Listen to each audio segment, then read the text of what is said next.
Castles was a little underwhelming as a whole, and a rather short game, all things considered. So what do you do with a game like that? Make a sequel, of course! Castles, Siege and Conquest.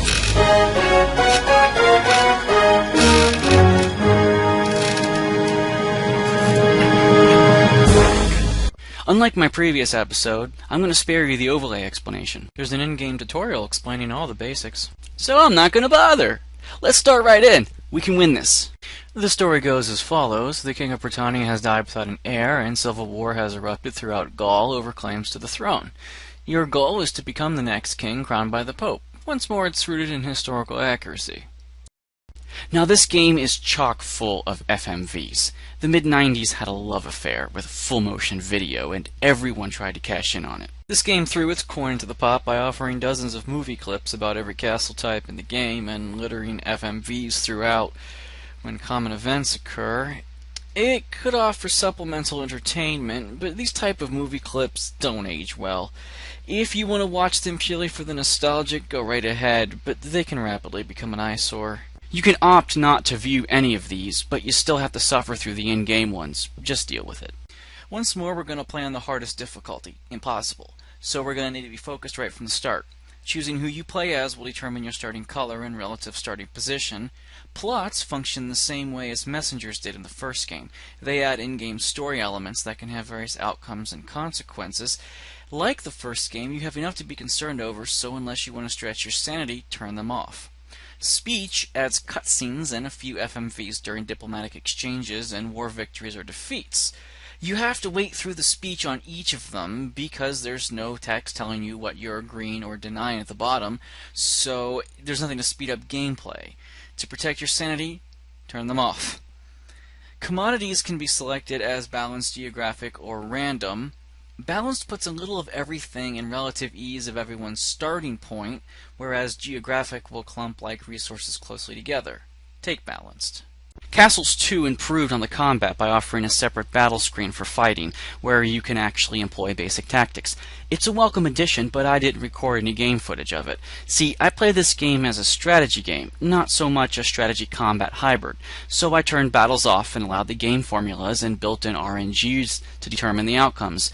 It sped up gameplay. Take note of your starting resource the instant you begin. If it's not G, which means gold, reset. Don't trust me? It's your funeral. The first thing to do is visit your home province and select a castle to build. You can design one yourself or take a prefabricated one. Advice I can give is build a castle with just over 100 points in value. This will ensure the province you build the castle in and all adjoining provinces will never revolt, and it'll be cheaper to initially build. For added cheapness and efficiency, deselect the moat. This first castle is absolutely crucial. Peasants' attitudes towards you are very hostile, even with maximum happiness. They require a castle to keep them loyal. Once your castle is being built, begin to scout and conquer all the adjacent lands. If one adjoining you happens to be owned by the Pope, you may want to reset. I keep saying it, but you need every advantage you can get. You'll need at least one of every resource: gold, iron, timber, food, and trees, as soon as you can get them. You'll know if the Pope owns any lands, as the shield will be gold. Unless you want an extremely hard time, don't attack any of his lands. He'll excommunicate you, and this leaves you wide open to attacks, spies, and sabotage by every AI who borders you. You don't need this headache. While you're staking your initial claim, keep account of your iron total. You can use some to replace infantry, but don't overdo it. You'll need 1 iron per invasion, and your goal is 4 successful invasions. You can also try and keep some archers on hand, but if you run out of timber at this time, don't panic. You'll also be forced to pretty much ignore most diplomatic requests for improved relations, as you don't have much starting gold, though you can take a few. Don't worry about running out of gold. You won't need gold until next game year, because the only resource your army will need at this time is about 2 food, and they start you with that. They won't require payment until next game year, so you have a buffer zone. Your castle will take about 5 months to build, and once it's done, the first thing to do is start getting some gold and iron together to replace your starting troops. Don't stop until you've taken all neutral territory around you. You can maintain about 4 troops for this. Never stop gathering gold or scouting between replacing your iron. If all goes well, about January your administration should level up. The tutorial discusses using administration, military, and political, how using those skills earns you more points to allocate, and how each category can have a maximum of 2 tasks. I'm not going to get into it. Your initial claim should be 5 or 6 territories. While you're solidifying them, never stop gathering gold. Gold is your absolute lifeline. This isn't to say that other resources aren't important. One of every resource is needed to build castles, or if you have to use the happiness and diplomacy. Iron is needed to hire infantry knights to invade and to make some war upgrades. Wood is needed to hire archers and make other war upgrades, and food is always needed to feed your troops. But gold is needed for hiring all troops, and it's the only resource used in diplomacy. Without it, you can't get AIs to like you, and you'll soon be loathed by everyone, including the Pope. Yes, keep other resources up as needed, but one of your 2 administrative tasks should almost always be refine gold, unless creating a second castle. Now it's time to enter Stage 2 of the game. By this point, you'll notice all the AI have pretty much claimed all territories. Here is where we start building a castle in each of our claimed lands. Castles double the resources gathered in a territory. Default is 1, so castles make it 2. This is why I stressed having your starting province be on gold, so it doubles your gold rate for the rest of this game. So now enter another territory. If you have one not connected to your first castle territory, that would be the next one to build in. Otherwise, pick one of your choice. Iron is always a good bet, followed closely by food. Yet food was a problem on my map, as the Pope owned all other food resources around me, so I had to really ensure my troops wouldn't starve every year. Whatever the case for you, be dynamic and choose the proper territories to make your castles. You should also be at around 8 infantry and perhaps about half that in archers at this point. Don't forget that having a weak army displays you as weak to everyone.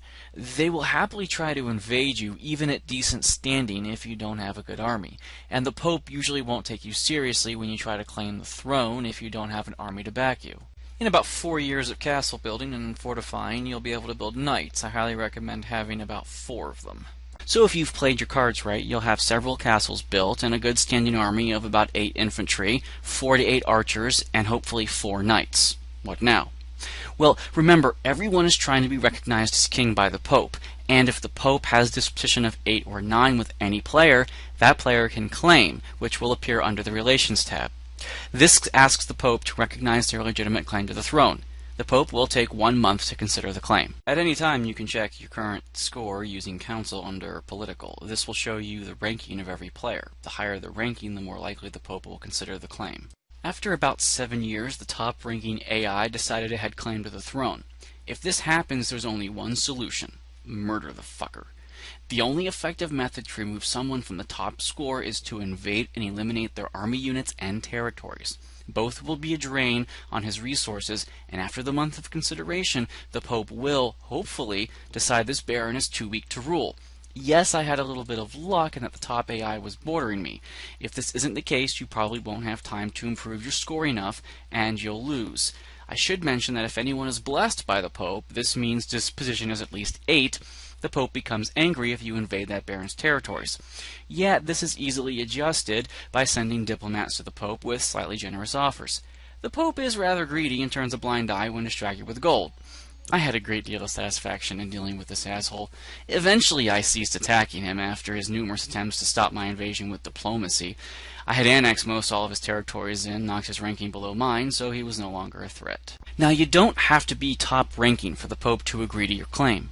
His disposition towards you helps you brown nose, and you can always cede a territory to him for a little jump in favor, though that's not actually necessary. Yet it does provide a good buffer zone between you and a troublesome AI, as I've never seen the AI attack Pope lands. Your call.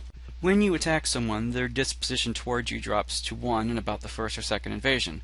They will instantly try to start sabotaging your territories. Once your invasion is done, he's eliminated, or when you've had enough of this, cease attacking. Accept his offers of peace, and as his disposition slowly climbs, he'll stop trying to ruin you. This is a good time to administrator damage control and to repair any castles that are crippled. I didn't mention this before, but if you invade and conquer an enemy's territory with a castle, that castle won't actually be effective until you repair it. You repair it the same way you build. Select the territory, and if you have enough resources and administrative points, the option Build Castle will appear. Progress will instantly jump to however complete the castle is, and from there it will be built. Remember, the goal of the game isn't conquest. This isn't Risk. Your goal is to be crowned king by the Pope. While you can conquer the full map, it's generally not worth your effort. Your claim to the throne is also partly decided by how well liked you are by the peasants and by the other barons. After all, if the king doesn't have the support of the nobility, he won't be very effective. I think this game did a pretty good job for its time of not being just another strategy conquest game. It took me about 8 years of game time before I asked the Pope to recognize me as king. Of course he agreed. I mean, what's not to like? Oh, and one final note. Once you announce your claim to the throne, no one will deal with you in diplomacy or via merchants. Everyone is tense towards you, but not necessarily hostile. They're all waiting on his decision.